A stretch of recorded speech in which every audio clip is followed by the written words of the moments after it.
Well, failure is perhaps the fastest route to success. And I think that probably most entrepreneurs need to go through a few failures to be able to then create, that killer app. Welcome back to another episode of the Unbrandme podcast, the Bandwagon podcast, where we uncover the stories and the lives of entrepreneurs, brand builders, to see how their personal journeys and their professional journeys intertwine. We also say at Bandwagon that better people make better brands and better brands make a better world. And we're thrilled to have you, Dr. Gege Gatt, today on this episode. Thanks, Peter. No, honestly, really been looking forward to this. You've been on the list of people that we want to interview for a while now, so it was great that we finally got you here.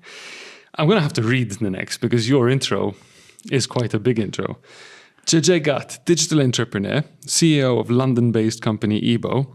You're an IT law specialist, an experienced director serving a number of companies, including Icon, which you set up in the early 2000s, or was it actually the late 90s? No, 2000. Early 2000s, there you go. A board member on the Vatican's Initiative on Technology and Wellbeing in Rome, Humanity 2.0. And I originally first met you as a guitarist. Right. Gege Gatt, who are you? Well, I think fundamentally, Pete, I'm just a very curious person. I think I've always been drawn to solving complex problems, and the more complex they are, the more interesting and attractive they are for me to tackle. I think I'm also a person who perseveres at things. I think one of the things that has driven me through my journey has been that, I keep going where others often stop. And perseverance is very relevant in an entrepreneurial career because nothing comes easy and nothing comes right at the first time or immediately. Absolutely. So I think fundamentally I'm that sort of person who enjoys the creative pursuit of solving a problem, looking at opportunities where we could improve or add a sense of justice or moral outcomes through technology. And I think a lot of my career, Pete, has been about trying to look at how technology can be used as a vector, as an opportunity for positive social change.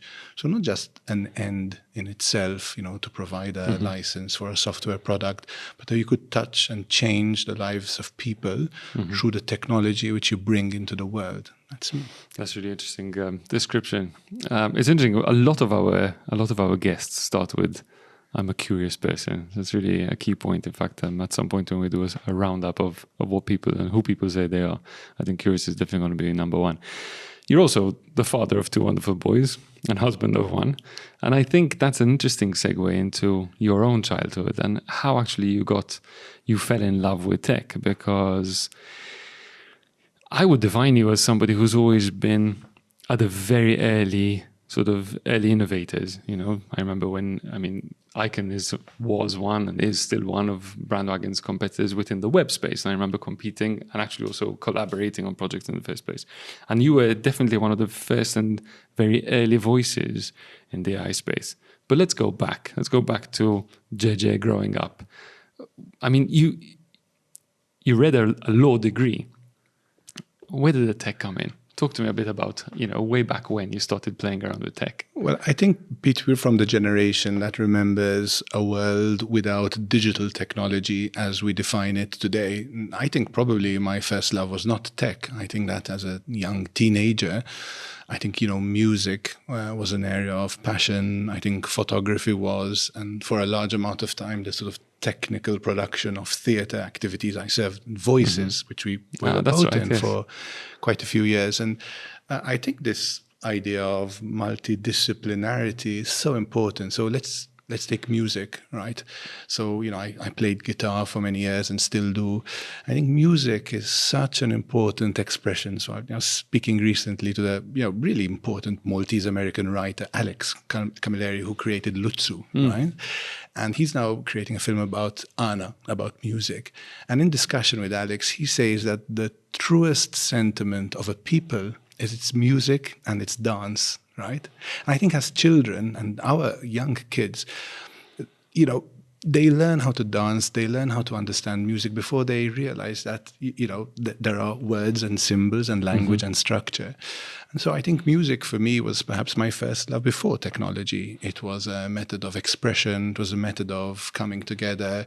I think it was also a method to understand that performing arts help you navigate through many different opportunities in life. I mean, a lot of what we do today as CEOs in technology companies is perform. Of course. Is put together a vision, put together a story, and make sure that you could sell it to the world whilst, making a good understanding of what the audience is perceiving. And perhaps after music and before technology, I think photography was a very important part of my childhood. I think the idea of being able to see the world, to reframe and identify details in it, truly seeing, is such an important skill which we just don't give enough attention to. And I truly believe that there are a couple of things that no one would see if I didn't photograph them, because it's that, if you wish, editorial view of the world which chooses to look at one thing and not another. And I think photography has also helped as I, grew into my technology career to understand the importance of visuals. It's taken for granted today with social media that we live in a very visual world. But, sitting back from it and understanding how that works, that's such an important opportunity. I really like listening to what you just said in terms of being able to capture a moment in time and looking at things in a different manner, which photography allows you to do. Would you say that your ability to jump into technology when it was still at its early sort of, growth spurts, you effectively, I remember, was one of the very, very first web development companies on the island. I was a student when we set off the company. That's right, exactly. So straight after university. Or whilst you were at university. I was reading for my doctoral degree in law, and we started. So tell me a bit about that. So your first love was law, and then you got into tech, or was it, or were you forced into law whilst you wanted to do tech? What a good question. So I think the fundamental realities of law are, philosophy, logic, reasoning. And I don't think that those are in any way different from the fundamental skills you need to running a technology business.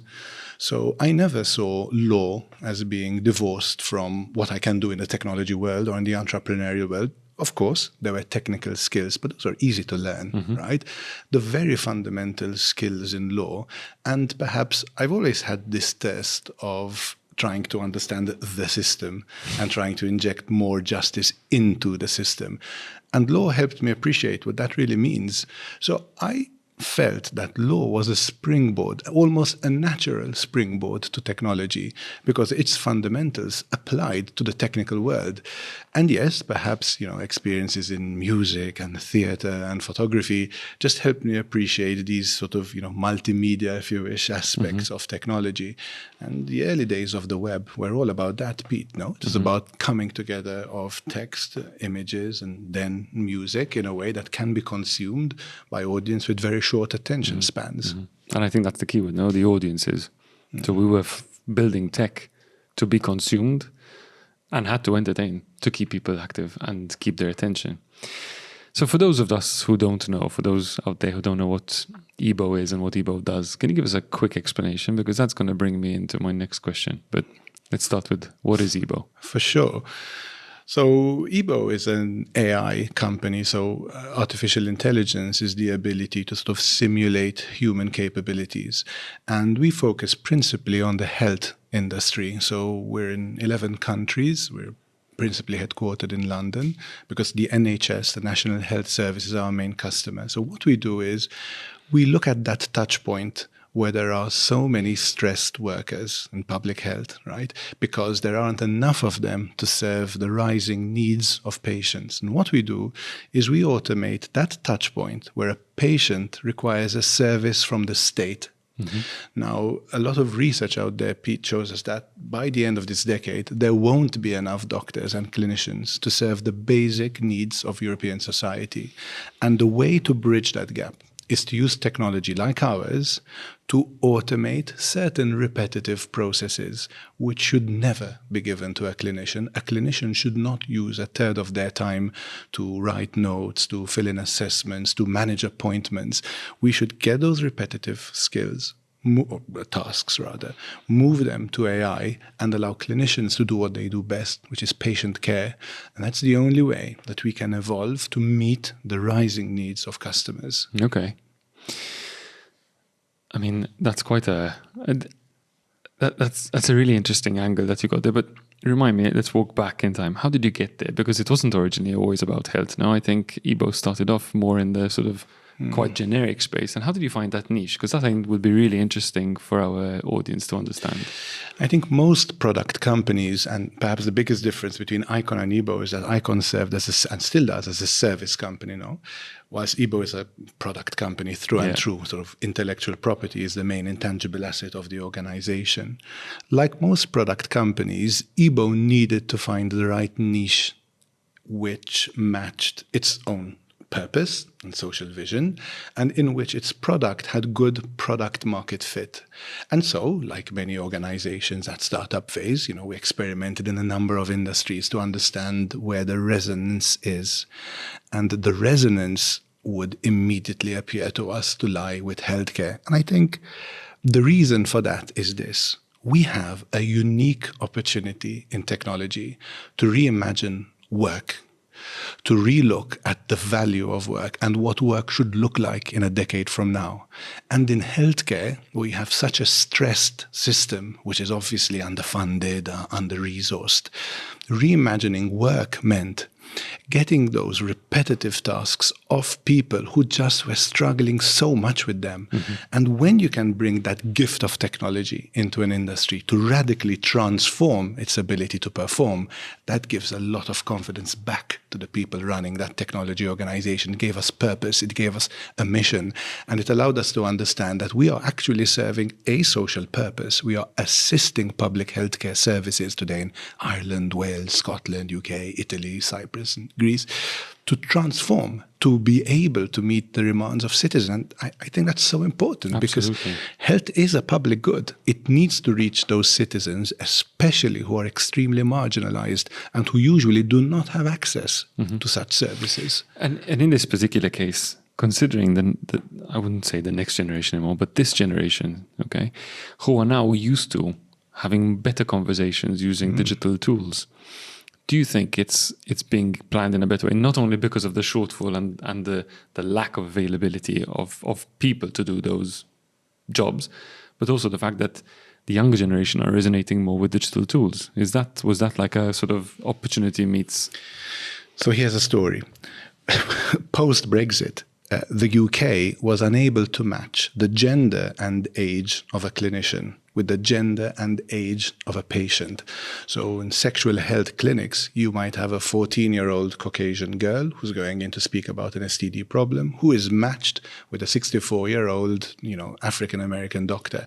Whilst there's nothing wrong with that, of course, it does create social awkwardness, which means that the patient does not disclose the fact pattern that led to the STD. As a result, the medical outcome is often incorrect, and so the disease builds up and grows over time. When you introduce technology, especially with young people who are comfortable with it, you drop that social anxiety and awkwardness of the doctor-patient relationship, which sometimes doesn't work. So you get better diagnostic outcomes because the true facts are revealed, which means the state is more able to solve, in this case, STDs or other diseases much quicker, therefore creating better population health and reducing the overall taxpayer bill for the health service. So you see, it's not simply about the fact that technology matches well with cost optimization objectives. It's that often technology allows us to be more truthful and more comfortable with our disclosures because you don't have the judgmental understanding that the person in front of you is both judging you and listening to you. And that changes matters entirely. Absolutely. It's really great to be hearing this story because at the moment I think AI is just really being thrown into sort of the darkest bits and being positioned as the enemy by various different parts of media. And to some extent, unless there is some very, very clear discussion on the ethics and the use and how we control the use of AI, then it could lead in the bad hands, or even not in the bad hands, uncontrolled, to maybe some negative outcomes. It's obviously great to listen to such a positive story. I'm not going to jump into the ethics now because we won't make it till the end of the podcast. So I'm going to throw in a couple of other important questions. And I want to go back to where the Unbrandme story comes. So you growing and going from CEO of Icon to setting up Ebo. Okay. There were some big and hard choices because obviously Icon was your baby. And then you had another child, if you wish, which was Ebo. Talk to me a bit about, moving across into the new company and how that made you feel, and what were the sort of the decision-making pattern about that? Before the move you mentioned, we in this case is Ian Castillo, my co-founding partner at Icon, and I had set up 3 other ventures between Icon and Ebo. So the first one was Foodie. Foodie was a food marketplace which matched food ordering services. I mean, of course, today it's very customary to find, and there are many brands doing it, but this is 16 years ago. So of course it was earlier than its time, and I think the first lesson we learned from Foodie is exactly that. It's not simply about having the great technology idea and its execution, but it's got to be well timed in a market which is willing to receive that particular product. Our second product. So that was a problem. You basically decided to stop Foodie? Well, failure is perhaps the fastest route to success. And I think that probably most entrepreneurs need to go through a few failures to be able to then create, that killer app or that final product. But yes, Foodie was, I think, our first. But it didn't stop you? Not at all. I think it invigorated us. In fact, we created a second company product, which we then sold off, called Block Monster. So Block Monster is about 11 years ago now. So was a product which we developed at Icon, which fulfilled this new need in Europe, whereby the Condominium Administration Acts started coming together. So you had this problem, which essentially was that building administrators needed a new tool to move away from Excel sheets and paper notes under the doors of tenants.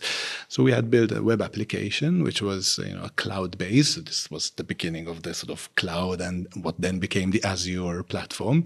So we built a cloud administration tool, which allowed a large amount of building administrators to subscribe to a SaaS service. And so we started understanding the economic model behind SaaS, which was key for us, and what it meant to have a distributed environment. So I think the learnings there were multiple. How do you internationalize a business like that? How do you create subscriptions from multiple European territories with all the fiscal implications? Different regulations.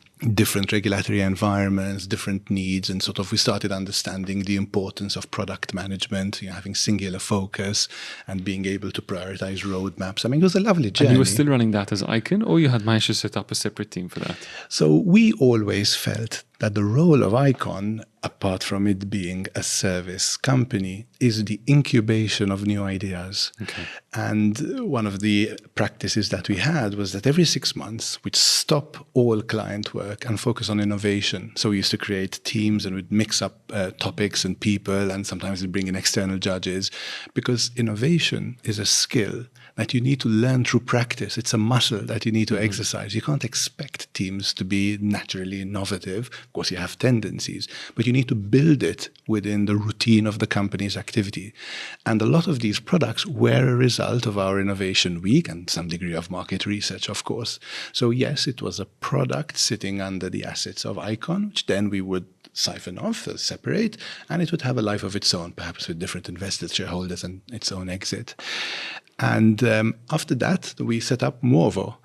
So Movo was a digital recruitment company which we sold to Broadwing. Yes, that's right. We sold to Broadwing a couple of years ago. So that was another venture which came out of Icon. And the thesis was that, as then LinkedIn went on to prove, that the recruitment industry was ready for transformation. Yeah. That, written CVs and calls on papers just couldn't work. And there's a more intelligent way, using algorithms, to match the needs of a company and its culture and what job seekers are after. So we set up that company with a different set of shareholders, and it was extremely successful. I mean, the organization ran for 3 years. So by the time we got to Ebo, I think we were quite seasoned in this transformative journey of using technology to incubate ideas and go from startup to product market fit, scale up and exit.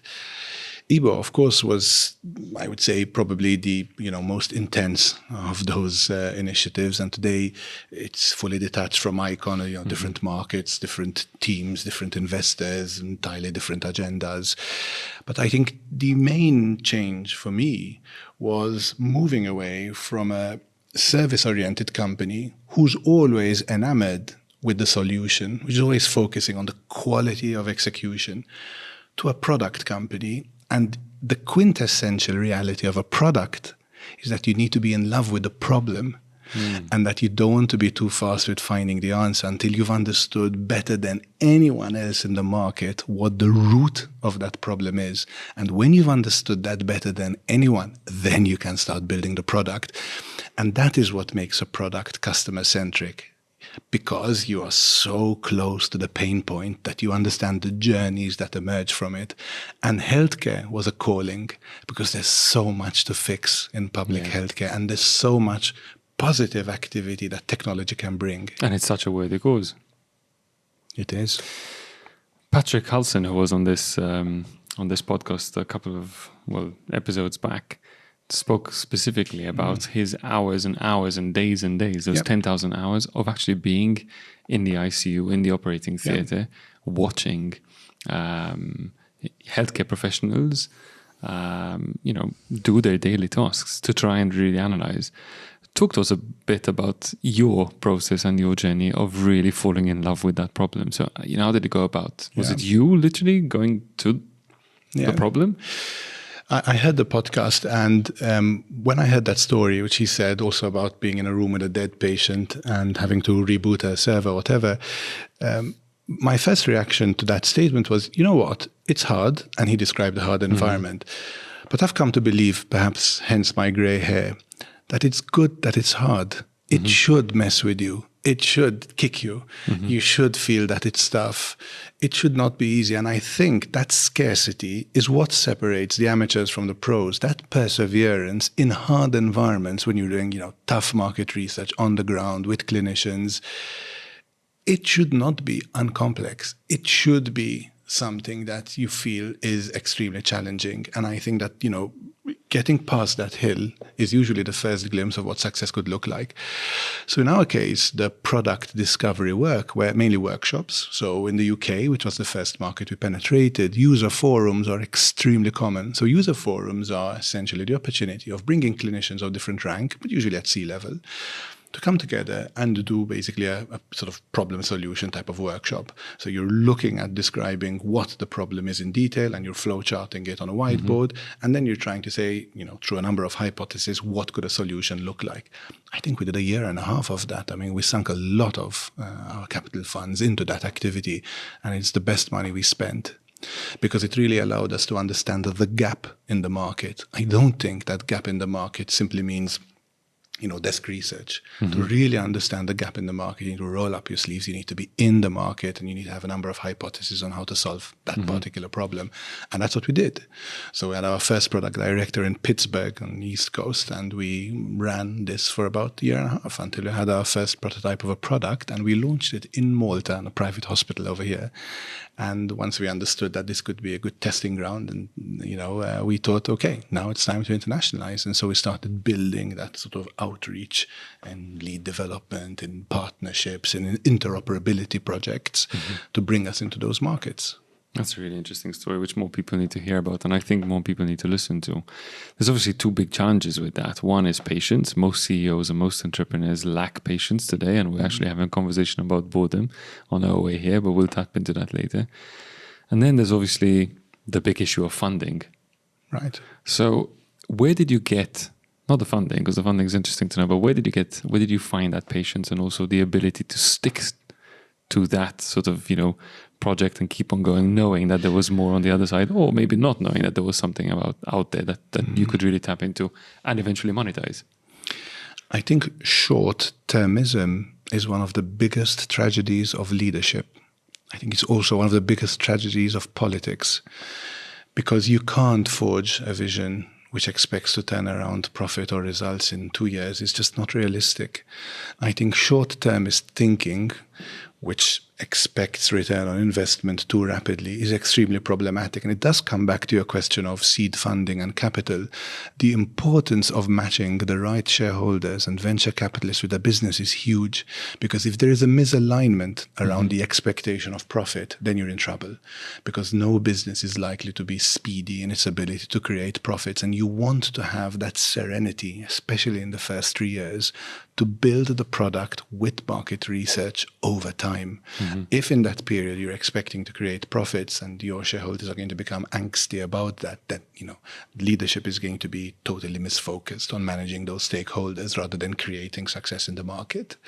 So short-termism is such a problem. And I think there was this excellent research, Pete, in the 70s. It's called the Marshmallow Project. So a child is told, do you want marshmallow now, or will you wait for a week and we'll give you 2, right? And that study tracked people over their career and tried to measure whether there's a correlation between those which were ready not to be short-termist and wait for the second marshmallow a week thereafter.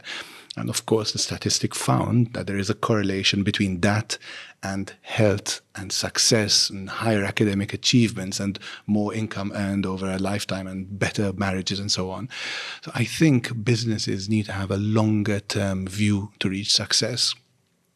And maybe just another perhaps anecdote or thought about your question, Pete, is this. Often when external reviewers look at a business, there's this very unfair judgment, which is, this is an overnight success. It never is. There are no overnight successes. The truth is that whilst you want to try to identify that aha moment, which perhaps is a nice media statement, the truth is success is a result of the slow pressure that you apply to developing products, to developing markets, to raising capital over time. And the function of leadership is exactly that. No, it's like sort of a lubricant in a train. It needs to be able to oil the parts to make sure that that long-term view can occur. Short-term success just doesn't happen. There are no overnight successes. Capital is hard to come by in Malta. We don't have a venture capital community. We have very few angel investors. It's changing slowly. I think that is one of the biggest challenges that startups today have. We cannot grow companies organically through its own funds being reinvested. You're out of the market. Yeah. I mean, we compete today with organizations in China, in the States, in Central Europe, which have access to capital, which go much faster than we do. So organic growth, which is not backed by capital, is extremely problematic for technology startups today. Yeah. So I think capital funding... Specifically in Malta and Europe. Yeah, I'm happy to hear that PEVCA has just been opened up, has just been launched in Malta. So the Private Equity Venture Capital Association, and there are some really intelligent people on that board. So we'll probably be speaking to them at some point in time, and I think that's great news for the industry. I think we're still many years away from that point, but I think it's something which is interesting to see. It's probably the whole ecosystem, Pete, because beyond the capital availability, you need to have an ecosystem of mentors. You need to have an ecosystem of, product development specialists that can guide startups to avoid pitfalls. Because what's costly is not the time arc to be successful. What's costly are the pitfalls that could have been avoided. Right? But also, I think besides the lack of funding that we find over here, there's also the lack of adequate mentors. What do I mean by that? I think there's a lot of great people here with great intentions, very well-intentioned mentors who still lack the experience of living the international environment. So I think, with a lot of respect, I say this, to a lot of the well-meaning mentors out there, I think we lack a bit an element of, those who've made it outside of these shores and have the strength and the ability and the foresight to keep on pushing through examples and anecdotal evidence. I want to stop the discussion on capital because I really want to tap into one very, very important subject. We talked about short-termism. And short-termism is obviously a big, I would say, disease within the leadership suite. However, I think if we look at what's happening within the world today, this instant gratification trend, which basically approaches everything from finding our life partner to ordering food to getting entertained with 10-second reels and the ability to in a split of a second, shift to the next choice. These are the days where we were, coming back from the days where there was a fixed program, a fixed schedule, and hopefully, right. there was probably one TV per household, and you all watched whatever dad wanted to watch.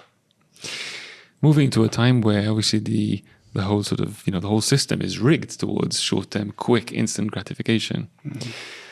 And I don't want to get into that, and I don't want to question whether that is a good thing or a bad thing, but I want to jump into the educational system. AI is giving us the ability to park labor or skill sets which in the past we needed and we had to learn at school to be able to do the rudimentary stuff. But critical thinking has become even more important. How do you teach patience? How do you teach discipline? And how do you teach, critical thinking? And how can AI speed up that process on the educational front? My running buddy, Gege Gatt, is an educator. And she said that when she observed students, the single most important element which led to their success in becoming full humans, not simply people who get through an assessment, is giving them confidence in themselves and in their skills, whatever those are. And that's because confidence leads to courage. And courage is one of the most important values which we need in today's society. The courage to stand up and be counted. Mm-hmm. The courage not to wait to be picked, but to create your own thing. The courage to say, of course, yes, I want to be an activist. I can change things. And I think the first opening in education needs to be exactly that. We need to find a way of instilling confidence and courage in people. Now, in a world which is entirely laden with information, the last thing that our education system should be doing is expecting our kids to memorize more information. If anything, what we need is less information and the skill to make sense of that information and put it in a worldview that allows you to process what's going on out there. So I think the key to unlock this difficulty is to move our education system, not to create people who can get through an assessment, but to be able to teach the 4 C's that are necessary in the world today, creativity, communication, collaboration, critical thinking. I think those are the 4 skills which AI can never displace. What AI can do, however, in education is personalize the educational experience. So if you look at the model at the minute, you've got one teacher, 20 kids, and they all get the same learning experience. Despite all the neurodivergence. Correct, right? So we now need a tool that can allow us to say, if this is the maths curriculum, you're going to learn it one way, which might be visual. You might learn it to a different way, which might use objects and blocks, and you might have, and so on and so forth. So what AI can do is allow us to create a tutor for every child to make sure that we maximize the potential of every child and give them the confidence in themselves and the courage which they need to flourish. That's the goal of education. It's human flourishing. And if it were me, I think this is the standard I would set, which is education needs to help us think and solve interesting problems. What's your confidence is that in that actually happening and within our own lifetime? I'm generally an optimist. I think that every opportunity is an opportunity to, get people together, to be active about a particular thought, to encourage people to stand for elections and school committees. So I remember you being quite an activist in your student years. I loved student politics. I spent a large amount of time in KSU. I was extremely active when I was at university. And I think that, if anything, we need more activism. This really interesting research that the Times of Malta published a couple of days ago asking students, is there a sense of apathy? And a lot of students replied in a way that they felt that most of their thoughts could not be translated into actions in society which would change things. And, I think that if we are silent, we become complicit. I think the beauty of activism is that it creates a space in which we could change the world. And we have an obligation to do so. And then, of course, we choose our path. Maybe we want to reform education. Perhaps we want to reform, policies on ecology. But we need to pick that path. And being an activist also as an entrepreneur is so interesting. So a small anecdote. Every year in the States, the Edelman team publishes a lovely study which is called the Edelman Trust Barometer, which measures in every country in the world who do people trust. It's no surprise that most people do not trust governments, right? But the most trusted entities in society today are NGOs, followed by businesses. And I feel that this is our calling, this is our opportunity as entrepreneurs and also as individuals within NGOs to stand up and be counted. And not doing so, not being an activist in any way is indeed a problem of complacency, a problem of boredom. It's interesting to see, and if all of the entrepreneurs and the brand builders that we've had on this podcast would go out to try and shape this world, I think we're in a much better, I would have much more faith in them than a lot of the politicians that we have out there today. Yeah. I'm not specifically talking about Malta, I'm talking in general, I'm talking in terms of governance everywhere. I think, Pete, life has these two mountains. I think the first mountain is the mountain which you need to climb for personal success, for wealth, for establishing your own brand identity and feeling that sense of. I think the second mountain is about change. And every entrepreneur needs to stop at the end of the second mountain, not the first. And bringing change in this world is the ultimate mission of business. It's not only the creation of wealth, it's about its distribution.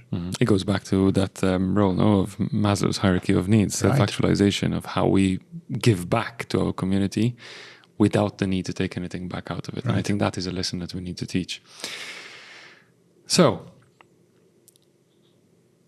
I'm going to go back. What do you miss most about your non-digital life? So if I throw you back into Gege, 10 years old, 11 years old, when there were no mobile phones, there was no Apple Watch, there was no iPad. There was your probably old Grundig TV. Maybe it was color if you were lucky. What do you miss about those days? I wouldn't say that there's something I miss, because I think I've retained some practices from those days. And I think the best example I can give is this, that, we both play in a few instruments. And when I picked up the guitar, there was no YouTube instructions. There was no app which can allow you to simply get the musical score. So if you wanted to figure out a song, you have to sit quietly. You need to listen to the particular tune and really listen. How does that note hang? How's that moment of silence generated? And how is that strumming sequence?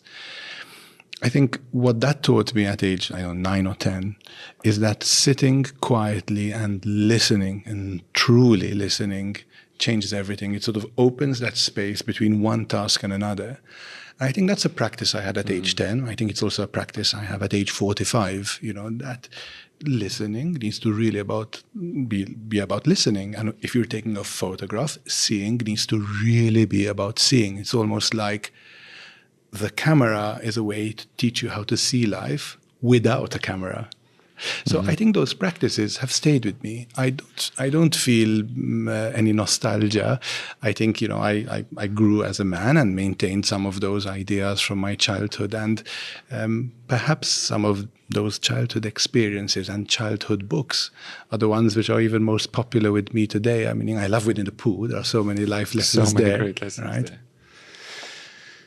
As a dad today, do you think your children will be able to experience the same similar experiences that you did in terms of picking up a guitar? And because I, gave my daughter a few tips on how to learn how to play guitar, and I think she kicked my ass within minutes of that. Yeah. And today I think technology has really helped us with that. But I do believe in that level of getting it wrong and getting it wrong till you get it right, and spending hours and hours alone in a room to just try and figure out how to play a song is something that we're going to miss, and our children are going to be able to get.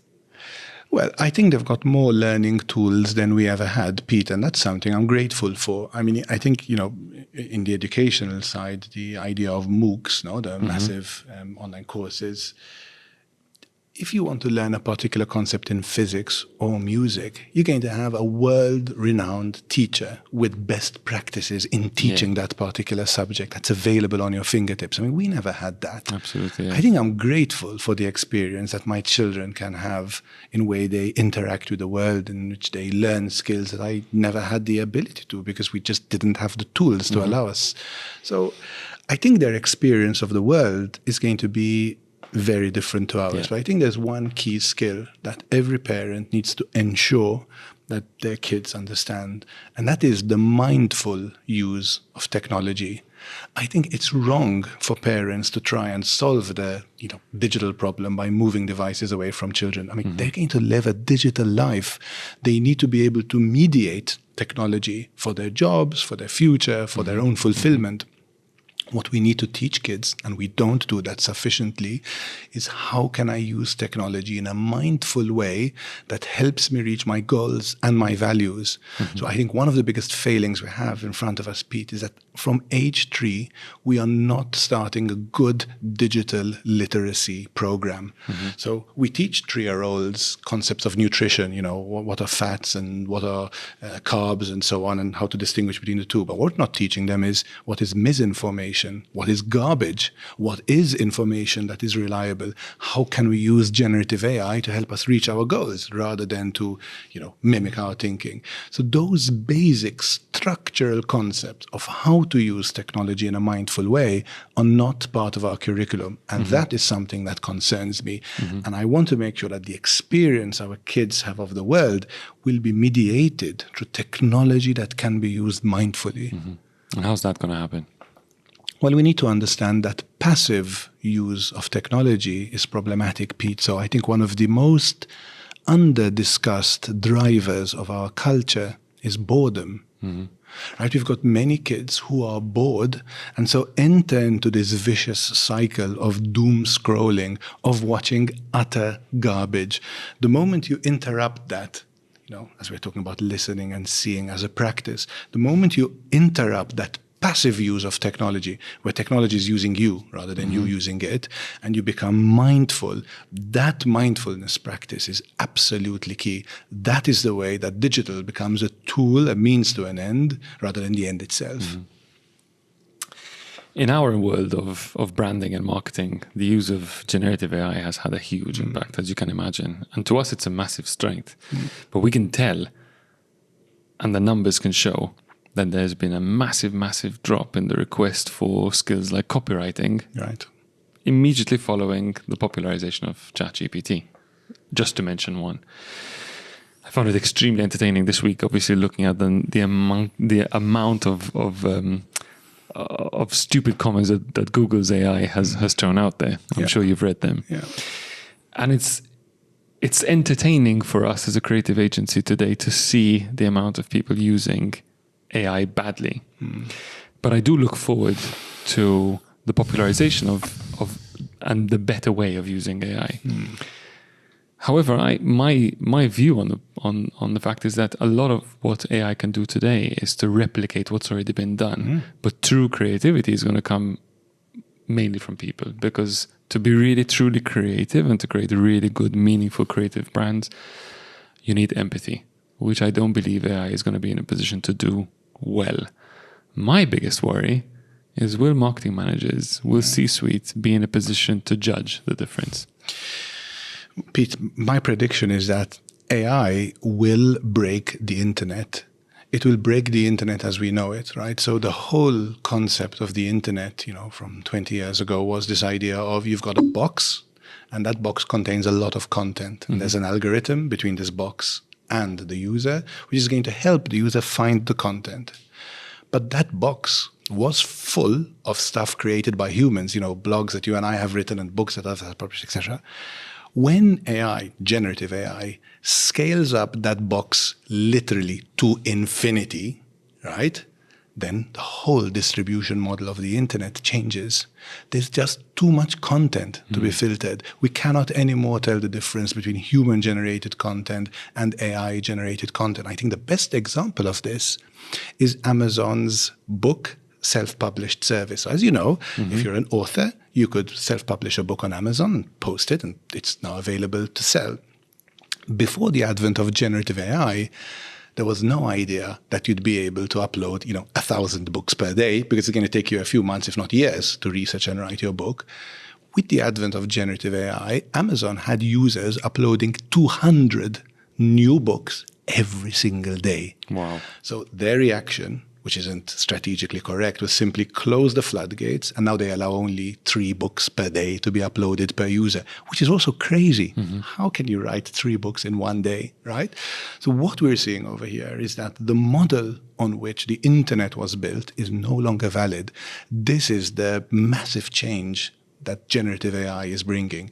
And you're right, when you reflect on the world of marketing and branding and development and empathy, this is the same problem that we are facing, is that the rules which applied to market engagement 20 years ago, when the internet was created, no longer apply in the world of generative AI.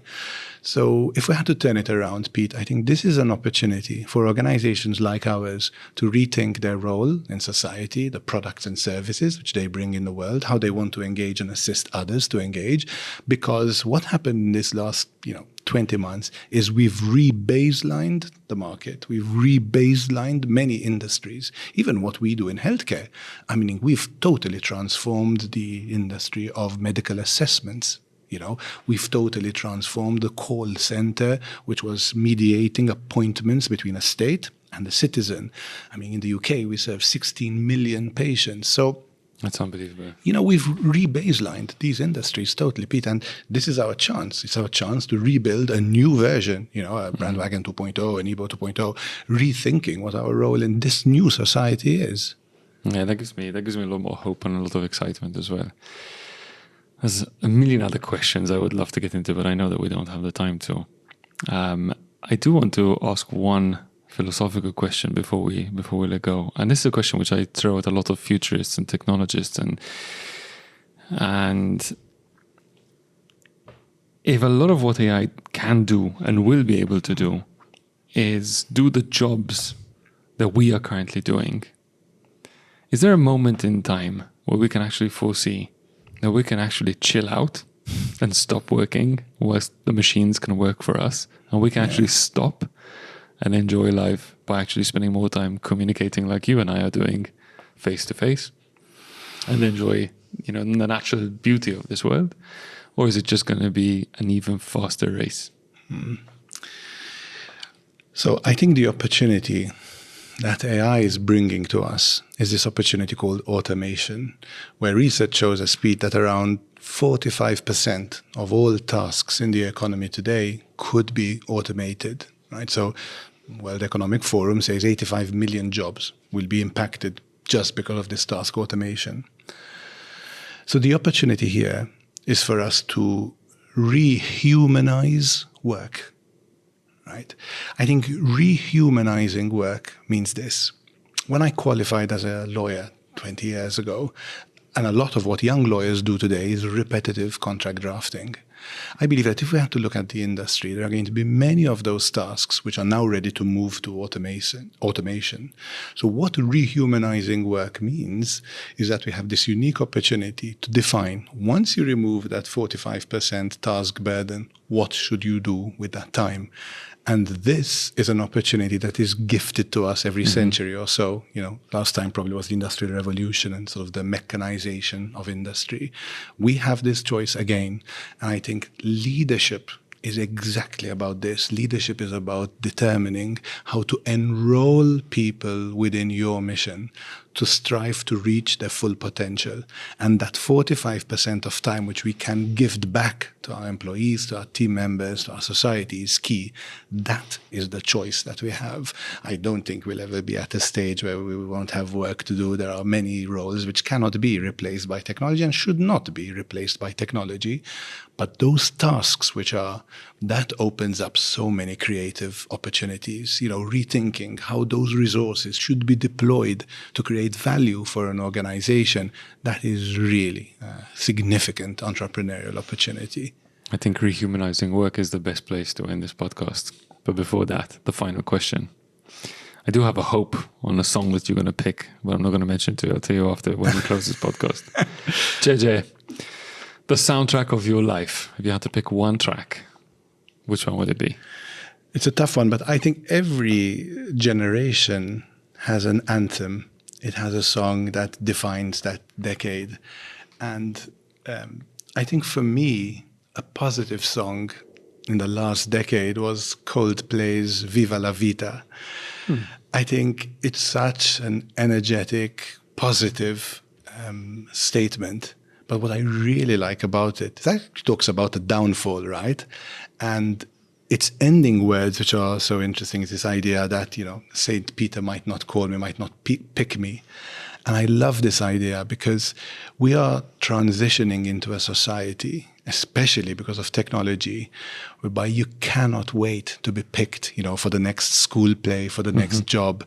This is a society in which you don't need Saint Peter to call you. You need to pick yourself. You need to, pull up your socks, get your boots on, and go and do whatever it is that you want to do to fulfill yourself in life. And this song has that positive vibe and that ending statement, which really is a personal vocation. It's telling you, get up and go and make a difference. Viva la vida. Gege, thank you very much. I really enjoyed that. It's great to be here, Pete. Thank you.